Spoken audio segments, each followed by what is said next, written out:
ஆன்மீக அன்பர்கள் அனைவருக்கும் வணக்கம். உங்களெல்லாம் இந்த ஆன்மீக சேனல் மூலியமாக சந்திக்கிறதுல ரொம்ப சந்தோஷம்.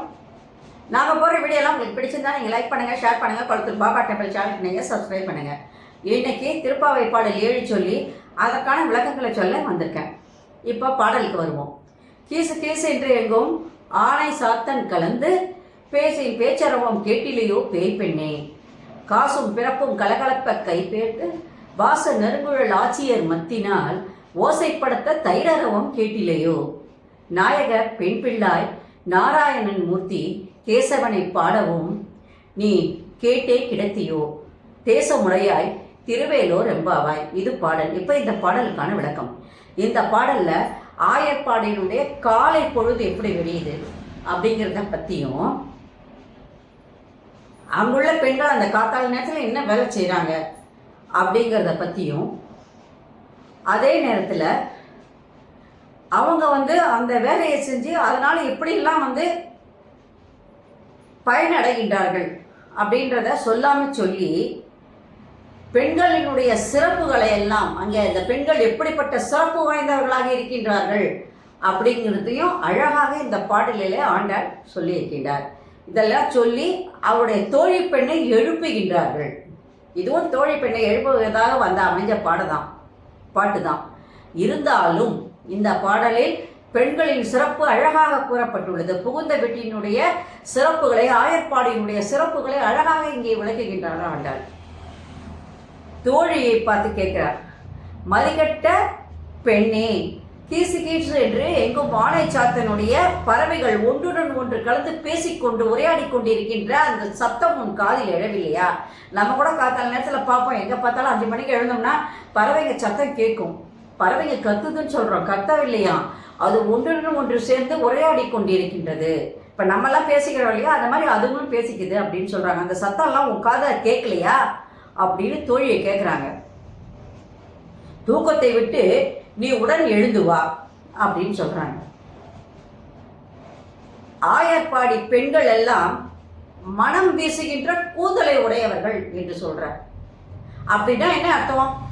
அங்க எக்கச்சக்கமாக மலர்கள் மலரும். ஏன்னா ஆயர்பாடி மிகவும் செழிப்பு வாய்ந்த நாடு. அந்த நாட்டில் எக்கச்சக்கமான மலர்கள் எங்கும் பூத்து குலுங்கும். அந்த மலர்களை எல்லாம் கட்டி பெண்கள், வாசனை நிறைந்த மலர்களை கட்டி அந்த பெண்கள் தினம் வைக்கிறதுனால அந்த ஆயர்பாடி பெண்களினுடைய கூந்தல் மணம்கின்ற கூந்தல்.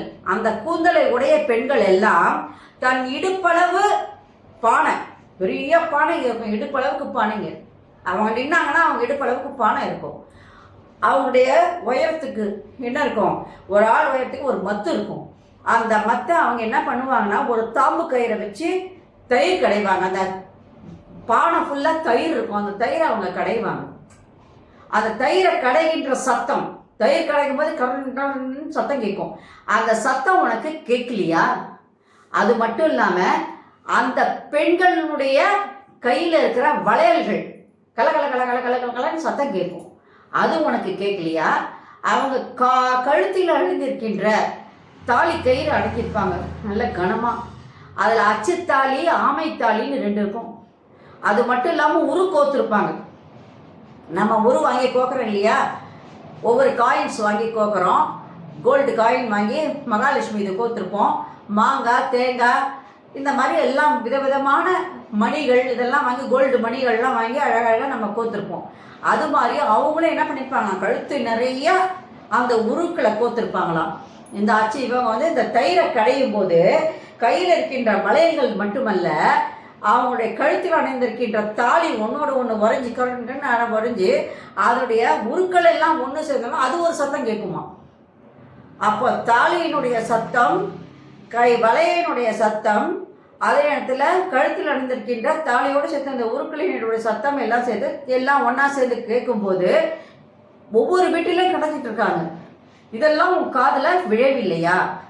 நீ உண்மையாகவே தூங்குறையா இல்லை தூங்குவது போல் விழித்து கொண்டிருக்கின்றாயா அப்படின்னு கேட்குறாங்க. நம்ம ஒரு சொல்லுவோம், தூங்குறவங்களையும் எழுப்பிடலாங்க, தூங்குற மாதிரி நடிக்கிறவங்களையும் எழுப்பவே முடியாதுன்னு சொல்லுவாங்க. அந்த மாதிரி நீ தூங்குகின்றாயா இல்லை தூங்குகின்றது போல் விழித்து கொண்டிருக்கின்றாயா?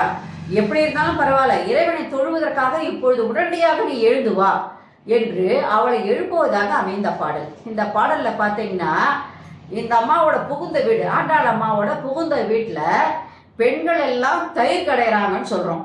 பாலை விற்கிறதுக்கு காத்தாலே ஆண்கள் எல்லாம் கறந்த பாலை கொண்டு போயிடுவாங்க விற்கிறதுக்கு.